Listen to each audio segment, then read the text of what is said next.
यह वीडियो केवल एजुकेशनल उद्देश्य के लिए है। निवेश से पहले अपने फाइनेंशियल एडवाइजर से सलाह लें। अगर आप 2026 के लिए म्यूचुअल फंड चुनते समय सिर्फ पिछला रिटर्न देखते हैं तो आप सबसे बड़ी गलती कर रहे हैं, क्योंकि जो 2023 से 24 में बेस्ट था, जरूरी नहीं 2026 में भी बेस्ट हो। नमस्कार दोस्तों, मैं हूं कृष्णा और आप देख रहे हैं निवेश इन हिंदी, जहां हम बनाते हैं सही सोच, सही निवेश और मजबूत भविष्य। आज की इस वीडियो में हम जानेंगे 2026 के लिए बेस्ट म्यूचुअल फंड कैटेगरीज कौन सा है, इन्वेस्टर को कौन सा फंड सूट करता है, तो कैसे आप अपने पोर्टफोलियो को फ्यूचर प्रूफ बना सकते हैं। क्या आप भी सोचते हैं कि एक अच्छा म्यूचुअल फंड वही है जो पिछले साल सबसे अच्छा प्रदर्शन किया? क्या आप जानते हैं कि सिर्फ हिस्टोरिकल रिटर्न पर निर्भर रहकर आप अपनी मेहनत की कमाई को जोखिम में डाल सकते हैं? इस वीडियो में हम यह देखेंगे कि कैसे सही थिंकिंग फ्रेमवर्क आपकी मदद कर सकता है। तो चलिए शुरू करते हैं। एक बात क्लियर कर लीजिए, म्यूचुअल फंड में सक्सेस सिर्फ फंड के चयन से नहीं बल्कि आपके डिसिप्लिन और इन्वेस्टमेंट स्ट्रेटेजी पर निर्भर करती है। उदाहरण के लिए, यदि आपने एक अच्छे फंड में निवेश किया है लेकिन बिना सोचे समझे उसे बेच देते हैं या लिक्विडिटी की चिंता में SIP रोक देते हैं, तो आप अपनी संपत्ति को कम कर सकते हैं। अब बात करते हैं कि 2026 तक मार्केट को कौन से फैक्टर्स ड्राइव करेंगे। India growth story continuous. Bharat की आर्थिक वृद्धि की कहानी जारी रहने की उम्मीद है। यहाँ की युवा जनसंख्या और बढ़ते उपभोक्ता वर्ग का लाभ उठा कार की मेक इन इंडिया और बड़े निवेशों से यह क्षेत्र भी दिए गए रोल को पूरा करेगा। डिजिटल माध्यमों की वृद्धि और ई-कॉमर्स में विस्तार से यह क्षेत्र भी बढ़ता रहेगा। तो कंजम्पशन रिवाइवल, औद्योगिक सुधारों के बाद उपभोक्ता खर्च भी अपने पुराना स्तर पार कर सकता है। और inflation plus interest rate cycles,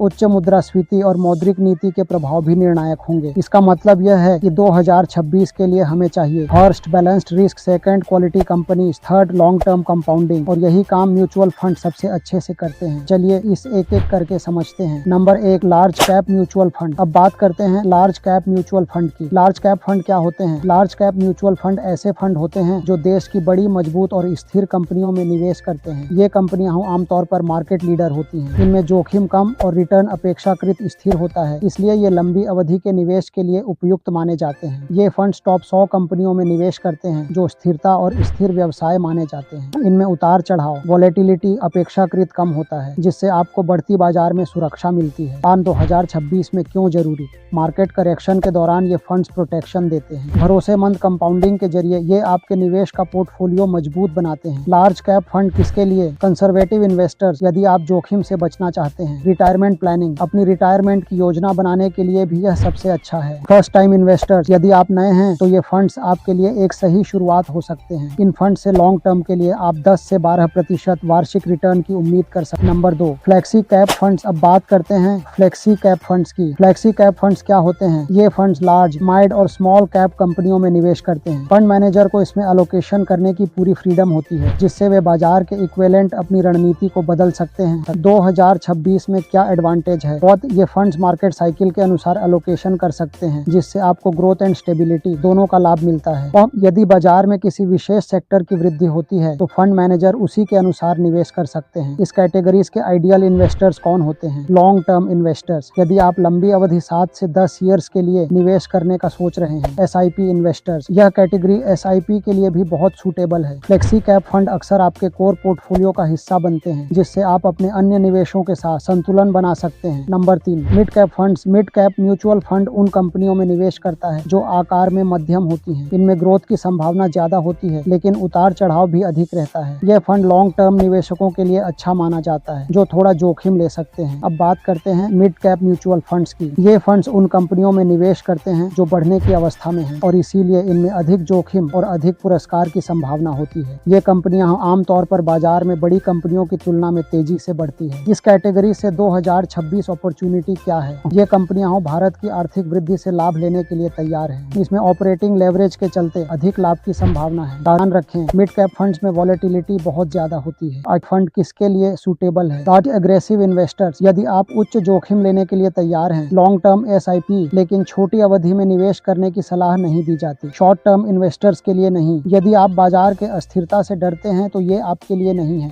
number 4, small cap fund. अब बात करते हैं स्मॉल कैप फंड्स की। स्मॉल कैप म्यूचुअल फंड छोटी कंपनियों में निवेश करता है जिनमें तेज ग्रोथ की क्षमता होती है। इसमें रिटर्न ज्यादा मिल सकता है लेकिन जोखिम भी बहुत होता है। यह फंड लंबे समय के निवेशकों के लिए सही है जो उतार चढ़ाव सह सकते हैं। यह सबसे ज्यादा मिसअंडरस्टूड कैटेगरी है। फंड मैनेजर छोटी कंपनियों में आपका पैसा लगाता है, इसलिए लिमिटेड एक्सपोजर रखें। हाई रिटर्न का मतलब है हाई रिस्क, इसलिए इसके लिए लंबी अवधि की पेशेंस की आवश्यकता होती है। 2026 में लिमिटेड एक्सपोजर क्यों? इसकी वैल्यूएशन बहुत ही सेंसिटिव होती है जिसके चलते ये आपके निवेश पर प्रतिकूल प्रभाव डाल सकती है। इकोनॉमिक स्लोडाउन का असर भी इन पर पड़ता है। तो स्मॉल कैप एलोकेशन 15 से 20% से ज्यादा नहीं होनी चाहिए, अन्यथा यह आपके पोर्टफोलियो के लिए जोखिम बढ़ा सकता है। Number 5, hybrid and balanced advantage funds. अब हम बात करेंगे hybrid and balanced advantage funds की। ये फंड्स क्या करते हैं? ये फंड्स इक्विटी एंड डेब्ट का मिक्सर होता है जो आपके निवेश को सुरक्षित और लाभकारी बनाता है। ये फंड्स वॉलेटिलिटी को मैनेज करने में सहायक होते हैं। 2026 के लिए परफेक्ट क्यों है? अनसर्टिनिटी, ग्लोबल सिचुएशन में ये फंड रिस्क एडजस्टेड रिटर्न देने में सक्षम है। ये आपके पोर्टफोलियो में सुरक्षा की एक लेयर ऐड करता है। किसके लिए बेस्ट है? यदि आप 35 से 50 आयु वर्ग के हैं और आप मध्यम जोखिम लेने के लिए तैयार हैं। यदि आप मॉडरेट रिस्क इन्वेस्टर्स हैं और जिम्मेदार निवेश का चयन करना चाहते हैं तो ये फंड आपके लिए है। Number 6, international and thematic fund. अब बात करते हैं इंटरनेशनल एंड थीमेटिक फंड की। ये फंड्स आपको ग्लोबल डाइवर्सिफिकेशन का लाभ देते हैं। इसमें करेंसी हेज भी इंक्लूड होता है। थीमेटिक फंड स्पेशल थीम्स पर केंद्रित होते हैं जैसे कि टेक्नोलॉजी, मैन्युफैक्चरिंग, इंफ्रास्ट्रक्चर आदि। ये विशेष क्षेत्रों में निवेश करने का एक अच्छा तरीका हो सकते हैं। याद रहे, थीम पर नहीं, टाइमिंग पर रिस्क होता है। सही टाइम पर सही इन्वेस्टमेंट करना बेहद आवश्यक है। एलोकेशन कितना होना चाहिए? इंटरनेशनल एंड थीमेटिक फंड में एलोकेशन मैक्सिमम 10 से 15% तक हो सकता है। इससे आपका पोर्टफोलियो संतुलित रहता है। तो दोस्तों, यह था अलग अलग फंड्स की जानकारी। अब बात करेंगे मॉडल पोर्टफोलियो के बारे में। जानेंगे किस तरह के इन्वेस्टर के लिए कैसा पोर्टफोलियो होना चाहिए। चलिए समझते हैं model portfolio for 2026। First, conservative investor के लिए। कंजर्वेटिव इन्वेस्टर अपने इन्वेस्टमेंट अमाउंट का 40% लार्ज कैप में, 30% हाइब्रिड में, 20% फ्लैक्सी कैप में और 10% डेब्ट में एलोकेट किया जा सकता है। सेकंड, मॉडरेट इन्वेस्टर के लिए 30% लार्ज कैप में, 30% फ्लैक्सी कैप में, 25% मिड कैप में और 15% हाइब्रिड में एलोकेट किया जा सकता है। थर्ड, एग्रेसिव इन्वेस्टर के लिए 25% फ्लैक्सी कैप में, 30% मिड कैप में, 20% स्मॉल कैप में, 15% लार्ज कैप में और 15% इंटरनेशनल में एलोकेट किया जा सकता है। यह पोर्टफोलियो आपके रिस्क प्रोफाइल के अनुसार संतुलित है और अब इससे बेहतर समझ के साथ आप निवेश कर सकते हैं। कॉमन मिस्टेक्स, आपको यह भी ध्यान में रखना होगा कि कुछ आम गलतियां हैं जिसे हम सभी करते हैं। 1, पिछले साल रिटर्न देखकर फंड चुनना। हमेशा पिछले प्रदर्शन पर ध्यान नहीं देना चाहिए। 2, बहुत ज्यादा फंड्स रखना। 3 से 4 फंड्स का संतुलित चयन ही आपके लिए बेहतर होगा। 3, करेक्शन में SIP रोक देना। निवेश का यह आदान प्रदान आपकी लंबे समय की योजनाओं को हानि पहुंचा सकता है। 4, हर साल फंड बदलना। निरंतरता रखने से ही आप रियल बेनिफिट्स प्राप्त कर सकते हैं। वेल्थ पेशेंस से बनती है, पैनिक से नहीं। फाइनल कंक्लूजन, दोस्तों याद रखिए, 2026 का बेस्ट म्यूचुअल फंड कोई एक नाम नहीं है, बल्कि वो फंड है जो आपके गोल, रिस्क और टाइम से मैच करता है। मल्टी बैगर कंपनीज धीरे धीरे बनती हैं, लेकिन जब मार्केट उन्हें पहचानता है तो बहुत तेज दौड़ती है। आपकी फाइनेंशियल जर्नी में यह महत्वपूर्ण है कि आप समझदारी से निर्णय लें। अगर आपको ऐसे डिटेल्ड निवेश वीडियोस पसंद हैं तो इस वीडियो को लाइक करें, क्योंकि यहाँ हम टिप्स नहीं, इन्वेस्टमेंट माइंडसेट और सही सोच, सही निवेश के साथ मजबूत भविष्य बनाते हैं। उस लक्ष्य की ओर चलें जहां आपका भविष्य सुरक्षित और सफल है। चैनल को सब्सक्राइब करें और बेल आइकन दबाइए ताकि आने वाले वीडियो का नोटिफिकेशन सबसे पहले आपको मिल सके। जय हिंद,